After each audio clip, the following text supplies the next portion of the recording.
Assalamualaikum. Welcome to another episode of Sarvakast Accounting. Today's chapter number 7, Net Present Value and Other Investment Criteria.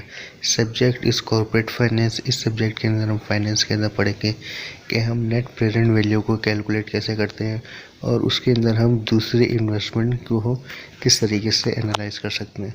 तो चलते हैं video की तरफ। इस chapter के अंदर हम पढ़ेंगे टॉपिक जो हम कवर करेंगे वो है introduction to present value, foundation of net present value and rules. Third है हमारे पास corporate goals and corporate governance. इस चैप्टर के अंदर हम पढ़ेंगे सबसे पहले कि किसी भी प्रेजेंट वैल्यू की इंट्रोडक्शन और फिर उसके बाद नेट प्रेजेंट वैल्यू के क्या रूल्स हैं और फिर हम लास्ट में कॉर्पोरेट गोल्स और कॉर्पोरेट गवर्नेंस को डिस्कस करेंगे। सबसे पहले हमारे पास है net present value NPV, calculate the monetary value now of the project future cash flow. यानी हम नेट प्रेजेंट वैल्यू को कैलकुलेट इस तरीके से करेंगे कि हमारे पास किसी भी प्रोजेक्ट में फ्यूचर के बाद यानी कि फ्यूचर की जो कैश वैल्यू है वो कितनी होगी। यानी कि आज हम किसी भी कंपनी में इन्वेस्ट कर रहे हैं तो 10 साल के बाद या 4 साल के बाद कितने भी टाइम पीरियड के बाद फ्यूचर की कैश वैल्यू किसी भी प्रोजेक्ट के अंदर कितनी होगी या क्या हो सकती है। Net present value method cash flow of the investment project should are forecasted based on realistic assumption. यानी कि हम कैश फ्लो में करते हैं इन्वेस्टमेंट किसी भी प्रोजेक्ट में और उसके ऊपर करते हैं फोरकास्टिक एजम्पशन करते हैं किसी भी प्रोजेक्ट में। फिर है appropriate discount rate are identified to discount the forecasted cash flow. यानी कि हम इसके अंदर डिस्काउंट रेट पे हम बात करते हैं, ये इंटरेस्ट रेट पे हम काम कर रहे होते हैं। Present value of cash flow is calculated using the opportunity cost of capital as the discount rate. यानी कि प्रेजेंट वैल्यू में हम इस तरीके से कैलकुलेट करते हैं कि हम जो भी इन्वेस्टमेंट कर रहे हैं वो हमारी कॉस्ट जो है या जो भी हमारा कैपिटल हो हमें डिस्काउंट रेट पे मिले। यानी कि कम इन्वेस्टमेंट कर रहे हैं और हमें उसका रेट ऑफ रिटर्न ज़्यादा मिले।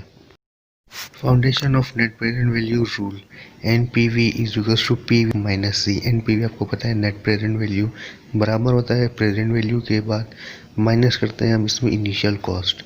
The difference between the present value of the investment future net cash flow i.e. Benefits and इस इनिशियल कॉस्ट।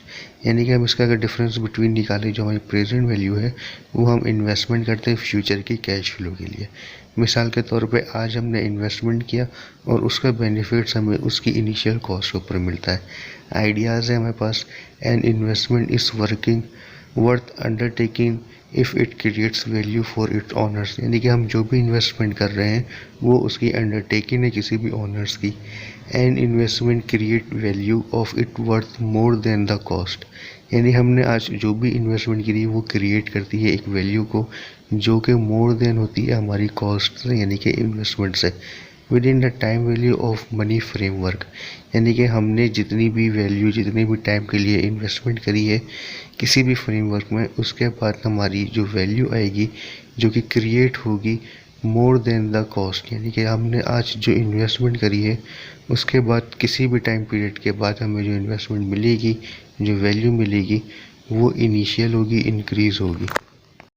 हम अब यहाँ पर बात करते हैं कॉर्पोरेट गवर्नेंस की या कॉर्पोरेट रूल्स की कि देखिए जब हम किसी भी कॉर्पोरेट के अंदर अब फाइनेंसिंग कर रहे होते हैं तो बेसिकली हमें फाइनेंसिंग करने का मकसद क्या होता है कि हमें हाई रेट ऑफ रिटर्न मिले।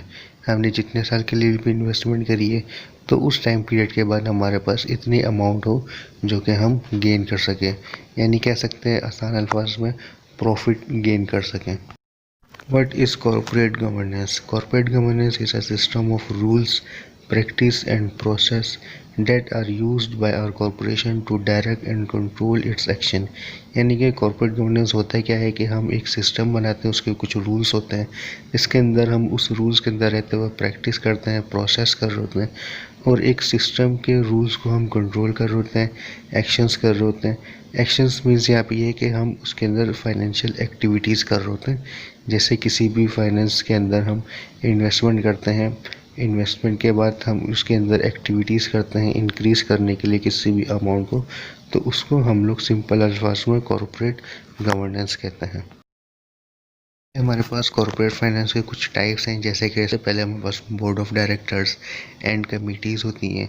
इसके बाद लीगल एंड रेगुलेटरी फ्रेमवर्क होते हैं। फिर हमारे पास आते हैं ऑर्गेनाइजेशनल हायरार्की। फिर इसके बाद मेमोरेंडिंग एंड इंटरनल कंट्रोल्स आते हैं, एचआर से रिलेटेड सारे लोग।